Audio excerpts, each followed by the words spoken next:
네, 북한이 단거리 탄도 미사일을 발사한 지 사흘 만인 오늘 또 발사체를 쏘아 올렸습니다. 네, 이번 발사체가 어떤 미사일인지 또 북한의 의도는 무엇인지 분석해 보겠습니다.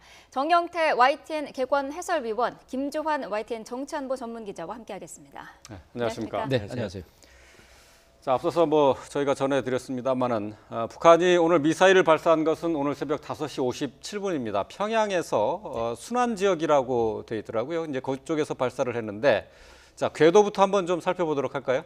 일단 사실상 평양 시내에서 쐈다고 해도 무방합니다. 예. 그러니까 네. 순안이라는 것이 북한 그 공항에서 입구하는 북한의 그 개선문이라고 있습니다. 예. 그쪽 인근에 있는 공항인데 그 공항에서 쐈다고 해도 무방을 하죠. 그러니까 네. 김정은이가 굉장히 참가했을 가능성이 크고, 물론 이게 오늘 아침에 쐈기 때문에 빠르면 오후 3시쯤 조선중앙TV에서 관련 영상이 공개될 가능성이 높아 보이고요. 네. 일단은 2,700km. 근데 지금 우리 화면에 그래픽상에 보이는데 네. 일본 열도를 지나는데 저기 그 일본 사이가 저기가 스가루 해협입니다. 예. 근데 역설적으로 저 그래픽상으로만 보면요, 일본 열도를 지나가면서도 일본 육지는 굉장히 비껴가려고 했던 측면이 있어요. 저기 본토를 지나가려고 했었던 아니, 것인가요? 그러니까 육지 부분요. 육지 아. 부분. 그 예, 스가루 예, 예. 해협은 공해의 상이거든요. 네. 아. 스가루 해협은 공해인데 그쪽으로 해서 어쨌든 영공은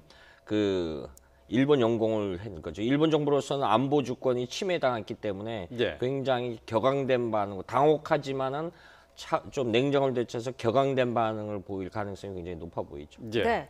자, 이번에 발사된 미사일이 2,700km 정도를 날아갔다고 하는데요. 그렇다면 중거리급 이상이다라고 볼 수가 있겠죠? 그렇죠.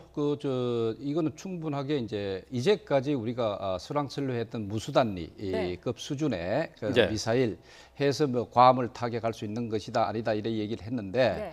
그러나 이제 그건 어디까지나 우리가 추정에 있는 그리고 그 다음에 또 각도 자체도 고각으로 정상 쏘는 각도로? 그런 예. 정상 각도로 쏘지 않았죠 이제까지는. 예, 그렇죠. 네. 예. 고각으로 쏘았기 때문에 우리가 지금 확인을 못했는데, 이번 경우는 그야말로 정상 각도로 쏘았다 예. 하는 것이 이제 일단 판명이 됐고, 네. 그렇다면은 이제는 그 북한이 자유자재로 한 2,700에서 한 3,000 정도 이런 그 중거리급 미사일을 쏠 능력을 지녔다. 또 그것도 방금 김주환 기자가 잘 지적을 했는데, 사실 그 일본 열도를 넘기는 것도 그 어떤 공해상을 넘기는 아주 정밀하게 궤도를 맞춰서 했다고 하는 자체도 예. 이번에 그만큼 북한의 미사일, 소위 중거리급 미사일 자체도 기술이 상당히 네. 고도화됐다 이렇게 예. 판단을 할 수가 있습니다. 예. 네. 자, 앞서서 북한은 지난 토요일이죠. 26일에도 단거리 탄도 미사일을 발사를 했습니다.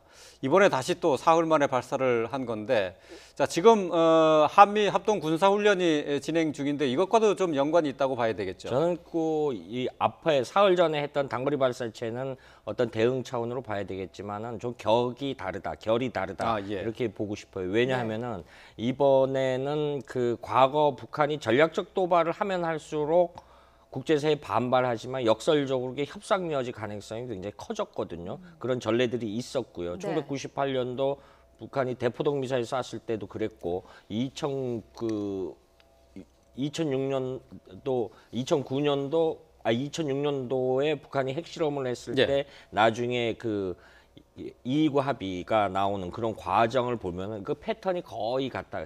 자신들이 올릴 수 있는 위협 고도를 극대화시킴으로써 주변국들로 하여금 결국은 역설적으로 협상 카드가 꺼내고 거기에 대해서 자기들이 요구할 수 있는 걸 의제에 올려서 그 성과물을 얻어내는 일종의 벼랑 끝 전략을 펼치고 있는데, 거듭 말씀드리지만 북한은 본인들은 절대 벼랑 끝에 떨어지지 않으려고 하는 속성이 있어요. 예. 네. 벼랑 끝까지는 가지만은 벼랑 끝에서 떨어지지는 않는다. 그러니까 결국은 이제 협상을 하기 위한 고도의 어떤 전략이다라고 본다는 거죠. 그렇죠.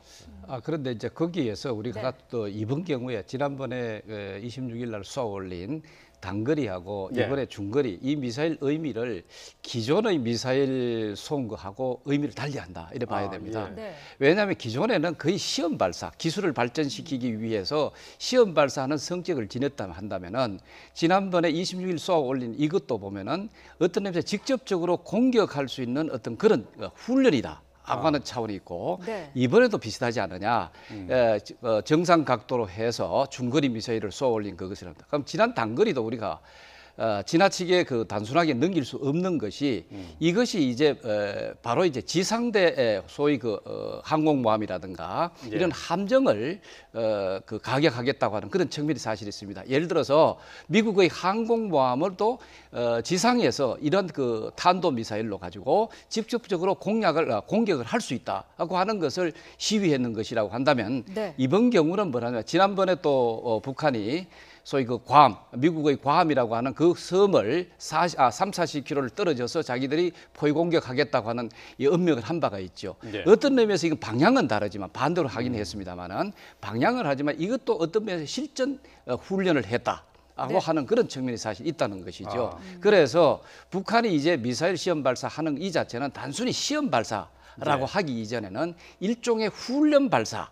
라고 하는 측면에서 우리한테 그리고 미국도 그렇고 일본한테 굉장히 그 충격을 주는 것이다라고 볼 수가 있습니다. 그러니까 추가로- 실전과 마찬가지의 도발이다. 일종의 이렇게 그런 보는 거죠? 것이라고 봐야 됩니다, 사실은. 예. 지금까지 시험 발사하고는 차원이 그렇죠. 좀 달리 봐야 된다. 뭐 여러분들도 잘 아시다시피 이제까지는 부칸이 이제 뭐 고각 발사해서 이것을 이제 정규 발사를 했을 때 몇 킬로까지 날아가고 또 그다음에 또 그 대기권에서 또 재질하는 어떤 기술력을 확인하고 네. 이런 등등의 시험 발사를 했기 때문에 그만큼 우리한테 충격은 사실 덜했을 가능성이 사실 있습니다. 네. 그렇지만 이제는 거의 그 실전 단계에 준하는 형태의 훈련 발사다라고 하는 데 있어서 우리한테 충격이라는 것이죠. 지금 또 하나 간과할 수 없는 부분이 오늘 이제 상공을 지나간 거 스가르 해협을 이렇게 딱 직선으로 지나가는데 예. 이 스가르 해협이 가는 지정학적 전략적 중요성이 굉장히 크죠. 한반도 유사시나 과거에 빌려보면은 1968년도 푸에블로 나프 사건 때 그 시신을 인도를 안 했었어요. 그때 미 항공모함들이 원산 앞바다에 대기를 했는데 예. 우리가 단순하게 생각해서 부산에서 대한해협으로 해서 북상을 해서 항공모함이 북한 동해상으로 진출한다. 이거는 이제 이 오키나와에 있는 주일 미군이 전개될 예. 때 그런 방식이지만은 예. 지금 우리가 한미 훈련하는 것 중에서 미 본토에서 증원 병력이 오는 것도 상정을 하고 있거든요. 예. 3단계 과정이 있는데 그것이 제일 빠른 단거리가 이쪽 한반도로 들어올 때 스가루 해협을 해서 지나와야 예. 됩니다. 네. 이 부분이 있고요. 그리고 증원군 병력의 통로라는 얘기죠. 그렇죠. 예. 그런데 역설적으로 중국 인민해방군이 태평양으로 굉장히 나가려고 하고 있어요. 네. 과거의 공해해상인데 이 스가루 해협으로 2008년도에 중국 구축함 4척이 지나가서 그때 일본이 발칵 뒤집어진 게 있습니다. 역설적으로 네. 이게 굉장히 중요한 길목이다. 네. 이거를 초크 포인트라는 용어가 있습니다. 이런 부분에 있어서 지정학적 중요성인데 역설적으로 북한의 입장에서 볼 땐 우리가 이 방향으로 오는 미군의 증원 병력은 우리 스스로가 억제할 수 있다라는 과시를 했다고도 볼 수 있죠. 예. 네. 말씀하신 것처럼 오늘 북한의 이 미사일 발사가 그 실제의 실험에 관한 실제에 대비한 훈련이라면은 북한의 입장에서는 오늘 발사한 것이 결과적으로 성공이었다라고도 분석할 수 있을까요? 아직까지 결과는 뭐 분명하게 나타나 있지 않기는 기술적으로 지금 네. 어떻게 됐다 하기는 사실 어렵습니다. 네. 그러나 방향이라든가 그리고 지금까지 나온 어떤 사거리라든가 이런 것을 하는 데 있어서는 어느 정도 목표를 달성했지 않았느냐 이렇게 네. 사실 볼 수가 있고 그다음에 저 방송이라든가 언론에서 지금 이번에 그 북한이 일본 열도를 넘긴 미사일이 최초다 이렇게 얘기를 하는데 결코 최초가 아닙니다. 예. 이게 왜냐하면 1998년에 북한이 대포동 1호를 날렸습니다. 네. 그것을 우리는 대포동 1호라고 하는데 북한은 백두산 1호라고 하죠. 이것이 이제 2단 추진체로 해서 1단은 물론 동해상에 떨어지고 그다음에 2단체는 최초로 일본의 열도를 넘겼습니다. 예. 사실 그랬기 때문에 일본은 이때부터 98년 때부터 북한의 그 미사일 공격에 대한 이 얼러트 시스템이라든가 여러 가지 대응 체계를 발전시켜 온 것이 오늘 20여년까지 됐다는 것이죠. 예. 그렇기 네. 때문에 잘 알려진 대로 일본이 이번에 굉장히 그 신속한 대응을 해가지고 전국에 이런 그 비상 대비 계획을 알리는다는 등 이런 것을 사실 했다 이래 볼 수가 있습니다. 예. 네. 지금 말씀하신 뭐 1998년에 발사했다는 대포동 네. 1호는 북한 측에서는 위성 발사라고 주장하지 그렇죠. 않았나요? 그게 이제 2단 추진체라 해가지고 자기들은 그 평화적 목적의 그 위성이다. 예. 이렇게 발사체다 이렇게 얘기를 했거든요.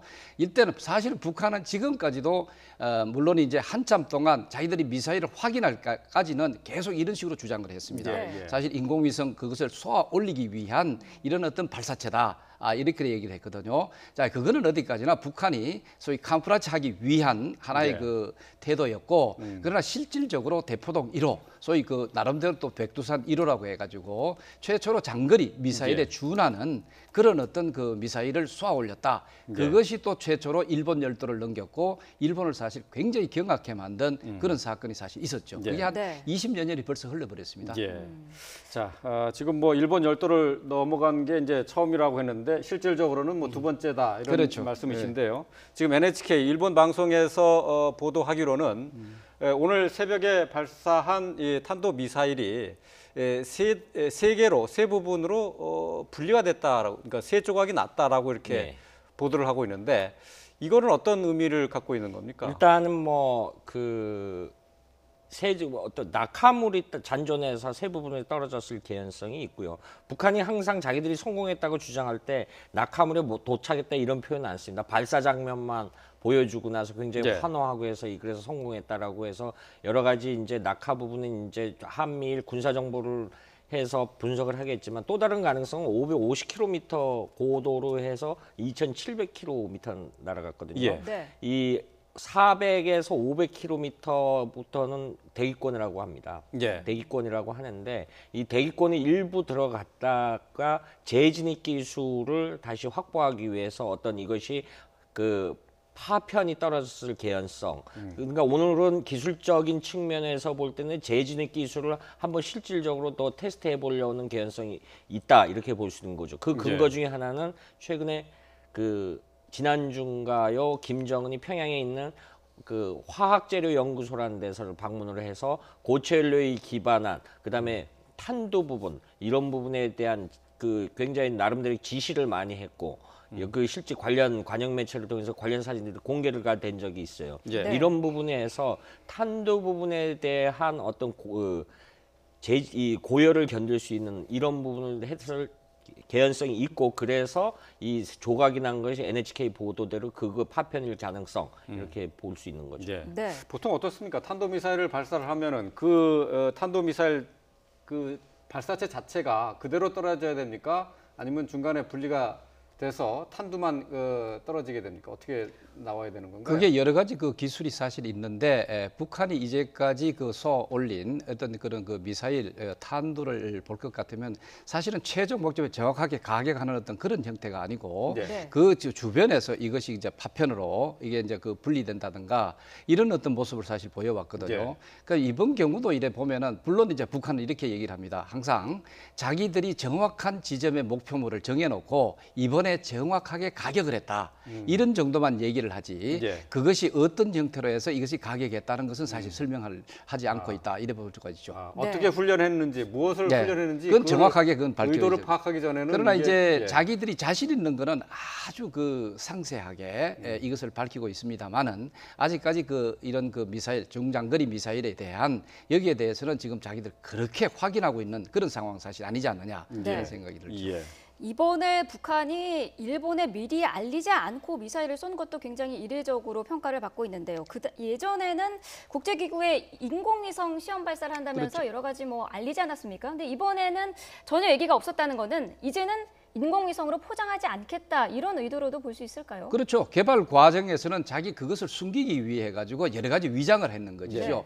물론 이제 북한이 이렇게 얘기했죠. 예를 들면 핵폭탄을 개발을 할 때, 핵을 개발할 때도 자기들은 2006년 이전까지만 하더라도 개발 능력도 없고 의지도 없고 기술도 없다고 하는 것을 되풀이했습니다. 네. 그러다가 2006년에 핵실험을 사실 해버린 것과 마찬가지로 이 발사 장거리 미사일 이 발사하는 이 자체도 기술 자체도 자기들 항상 뭐냐냐 평화적으로 위성을 쏘아 올리기 위한 발사체를 발사했다. 뭐 이런 식의 이제 계속 나왔거든요. 네. 이제는 자기들이 엄연하게 ICBM이라고 하죠. 대륙간 탄도 미사일이라고 할 정도로 밝힙니다. 이건 군사적 목적이라는 거. 그렇기 때문에 구태여 그런 식으로 위장을 할 필요도 사실 없고 네. 그다음에 또 이게 군사적 목적이라는 것은 언제 평화적으로 뭐 이카오에 알려가지고 국제항공기구라든가 이런 데 알려가지고 한가하게 그런 것이 아니라 실질적으로 미국한테 그다음에 또 일본한테 뭐 이것은 결국은 우리 대한민국을 위협하는 것이 되겠죠. 네. 이런 것을 위협하기 위한 실제 훈련 성격을 띠는 것이기 때문에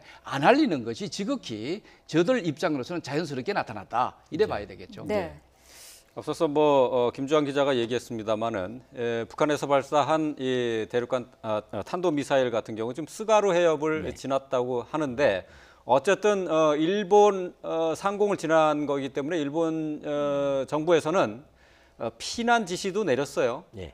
상당히 큰 위협으로 받아들이고 있는 거죠. 큰 위협으로 받아들일 뿐만 아니라 우리가 반면교사로 삼아야 될 것이 그 조기 경보 시스템도 굉장히 잘 돼 있고 우리 네. 황변 기자의 도쿄발 보도 내용을 보면 그 인근에 신간센 일부 열차도 세웠다라고 하지 않습니까? 네. 이게 역설적으로 위기 대응 시스템이 굉장히 잘 갖춰졌다. 이런 측면으로 봐야 되겠죠. 그냥 일본이 그냥 위협을 해서 여기에 대해서 그 어떻게 대응할지 우왕좌왕하는 거 모습보다 이 짧은 시간 내에 일본이 얼마나 총체적으로 대응을 잘하는지를 보여줬다. 이렇게 그 부분에 대해서 우리가 반면교사로 삼아야 될 거고요. 네. 지금 그래픽이 나옵니다만은 이 아오모리 인근 지금 스가루의 북쪽 방면으로 저기에 주일 미군기지 미사와 공군기지가 있습니다. 예. 저기에서 주로 이제 북한의 핵실험 여부라든가 최근에 그런 정찰기들이 상공을 떠서 저기에서 관측을 하고 그런데 역설적으로 저 부분은 주일 미군기지는 있지만 이른바 지상 그 사드 발사 시스템 그러니까 최근에 이 일본이 그 이제 어떤 요격 대응 체제를 갖추려고 하는 것은 사실 이 인구 밀집 지역인 도쿄 인근 그쪽에 많이 있거든요. 예. 저기는 역설적으로 이제 그런 장비가 아직 좀 불충분한데 이 부분에 대한 일본이 역설적으로 대응 무기 체계를 많이 배치하려는 그런 움직임도 앞으로 보이겠죠. 네, 지금 네. 지도를 보고 네. 계신데요. 지금 지도에 보는데 일본 상공 통과의 궤적을 저희가 그림으로 나타내고 있습니다. 지금 스가루 해협은 그러면 저 홋카이도와 아오모리 저 사이를 얘기하는 지금 겁니까? 화살표가 아오모리하고 지금 일본이 이제 4개 그 섬 사이에 그 해협이 있지 않습니까? 예, 예. 그 이제 바다로 연결돼 있죠. 저기가 이제 스가루 해협인데 전략적으로 굉장히 중요하고 일본은 저 홋카이도 일대 자위대 전차 기갑 부대를 전차를 한 1,800대를 배치해 놓고 있습니다. 홋카이도 예. 일부죠. 왜냐? 육상자위대가 저기에 많은 건 일본의 이 지상전의 안보 위협은 러시아거든요.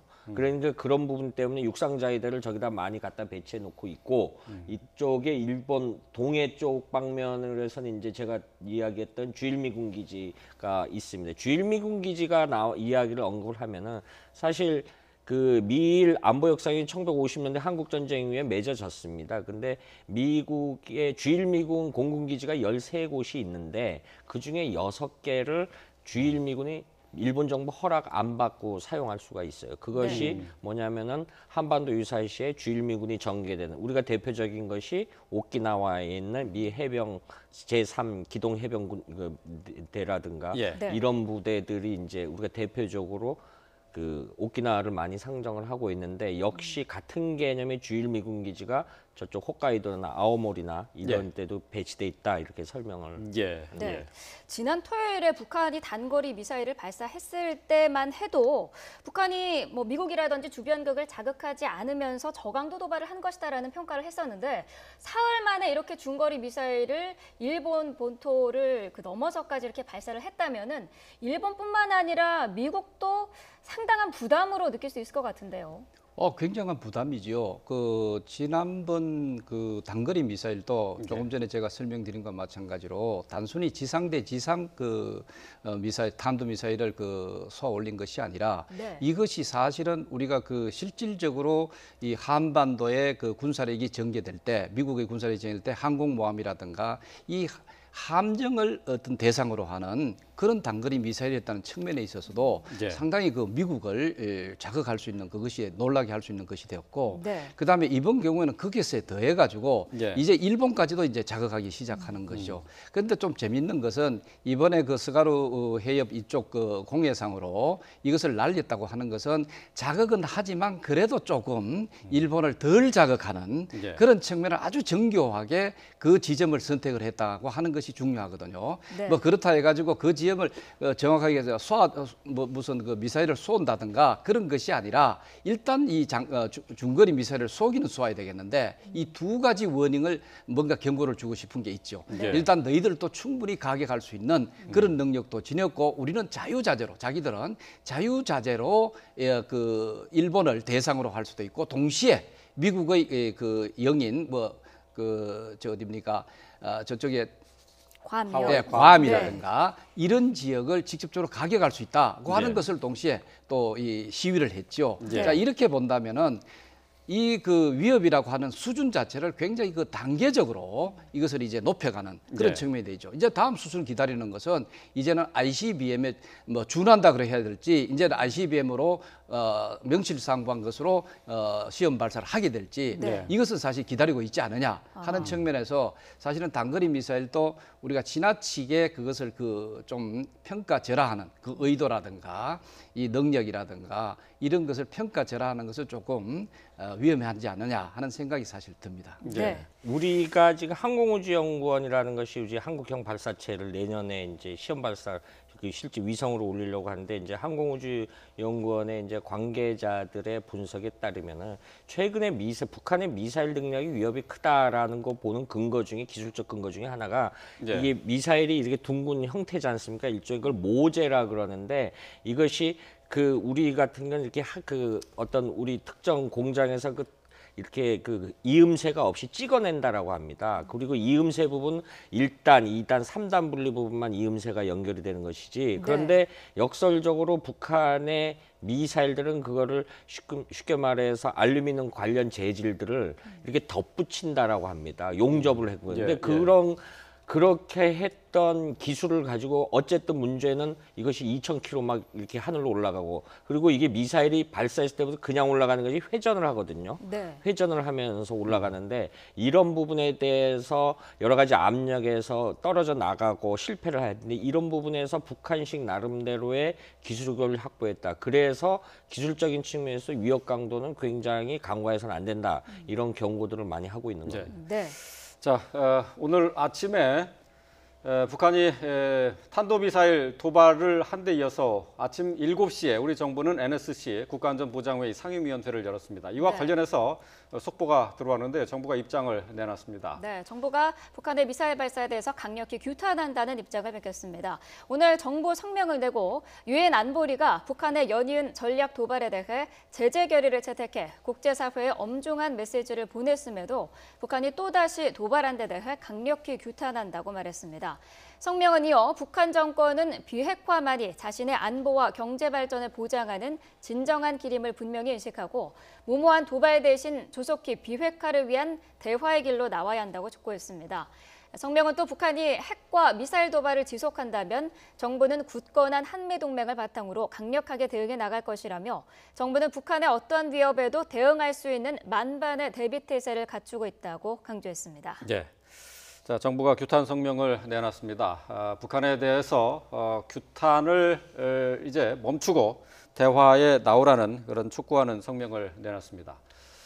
자, 앞서서 뭐 말씀을 드렸습니다만은 지난 26일 발사됐던 북한의 미사일이 처음에는 정부에서는 이제 방사포다 이렇게 300mm 방사포다 이렇게 얘기를 했는데 다시 이제 바꿨어요. 처음에 이렇게 왜 이런 혼선이 생겼던 겁니까? 사실은 그 당시 청와대 고위 관계자를 보면은 방사포라고 단정한 측면은 없습니다. 네. 추정이 되고 있고 관련 내용을 군 당국에서 정밀 분석 중이다라고 했는데 그때 그 관계자가 그 누군지는 알지만 실명 공개하기는 좀 어려운데 네. 세 가지 가능성을 전제로 이야기를 했었어요. 네. 이것이 지금 앞서 정인태 박사께서 말씀 지대한 미사일 개연성 하나 그리고 우리가 가장 위협적인 이 KN-5 단거리 미사일 가능성 하나, 그리고 신형 방사포일 가능성 하나 나름대로 했는데 그 추정이라는 표현을 썼는데 그것이 네. 이제 마치 규정화된 것처럼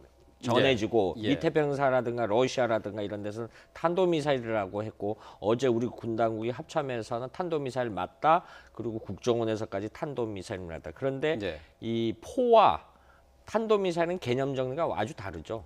개념 이런 부분 때문에 어떤 그 여러 가지 정황적 상황에서 그런 부분을 어떤 대화 기조를 유지하기 위해서 하지 않았겠느냐 이런 추론이 가능하고요. 그런데 네. 오늘도 지금 얼핏 보면은 미국의 반응이 상당히 이례적인 것 같아요. 공식 반응은 아니지만은 북미 지역의 직접 위협은 아니다. 이거 역시 미국에서는 좀 결이 다르지만 엊그저께 단거리 발사했을 때와 나름대로 대화 기조를 유지하려는 거 아니냐. 그래서 오늘 북미 지역의 직접적 위협은 아니라는 표현이 굉장히 개인적으로 눈에 들어옵니다. 지금. 네. 네. 예. 9월 9일입니다. 얼마 남지 않았는데 9월 9일이 북한의 정권 수립일이에요. 그래서 이 즈음에 맞춰서 북한이 또다시 도발을 하지 않을까라는 관측이 많은데요. 어떻게 보십니까?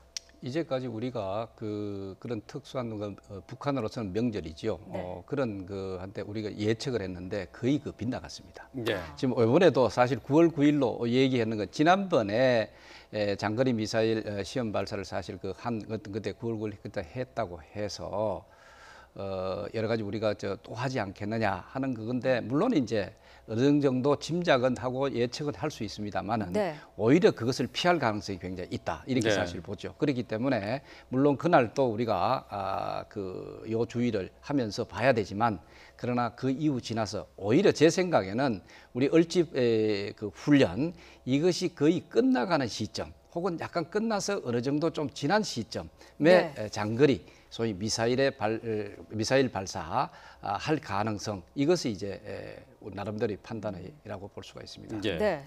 9월 9일이 북한 정권 수립일이라고 해서 예. 특별히 또 그날에 맞춰서 도발을 하지는 않을 가능성도 있다는 근데 말씀하셨지만 그걸 많이 이용은 하지만 예, 예. 그것을 이제 지난 9월 9일도 사실 기습적으로 우리가 상상을 못했습니다 그때는. 네. 예. 그러나 날을 선택을 해가지고 사실 했거든요. 예, 예. 오히려 그때는 그 이전에 시험 발사를 한다 등등 이런 식으로 사실 있었는데 오히려 그때는 하지 않고 오히려 우리 흐를 찌른 것이 9월 9일 구구절에 했다 이래 볼 수가 사실입니다. 예. 지금 사실 우리가 9월 9일에 너무 한정해서는 안 된다라고 보는 것이요. 사실 10월 10일 북한이 그 구구절만큼 버금가게 중요한 노동당 창건일이 10월 10일이 예, 예. 있습니다. 네. 그리고 과거에 군사 퍼레이드를 대대적으로 했죠. 2015년도에 유인산 중국 상무위원이 참석까지 했고, 근데 올해는 물론 4월 15일 날 북한군 열병식 때 군사 퍼레이드를 한 번 했지만은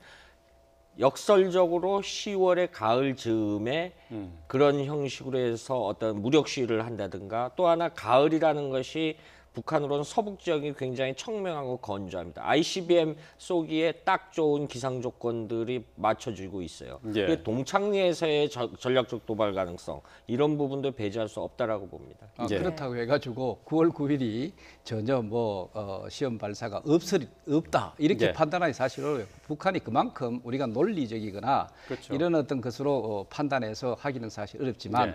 이제까지 그것을 유추해 봤을 때 항상 우리가 예. 예측했던 그 시점 이것을 오히려 우리를 비웃듯이 예. 사실은 피해서 해왔다. 예. 근데 그것도 이제 주로 이제 명절 이런 것을 활용한 거는 사실 있다 이런 볼 예. 수가 있습니다. 네. 그러니까 오히려 다들 누구나 상관없이 다들 이렇게 예측하는 도발일 예정에는 그렇죠. 맞춰주지 않는다는 사실 그런 얘기죠? 그렇죠. 바로 예. 그런 점이죠. 알겠습니다. 네. 자, 오늘 아침 새벽 5시 57분이었습니다. 평양에서 날아간 미사일이 태평양에 떨어졌습니다. 일본 상공을 지나갔고요. 자, 관련된 내용들을 함께 짚어봤습니다. 정영태 YTN 개관 해설위원, 김주환 YTN 정치안보 전문 기자와 함께했습니다. 말씀 잘 들었습니다. 맞습니다.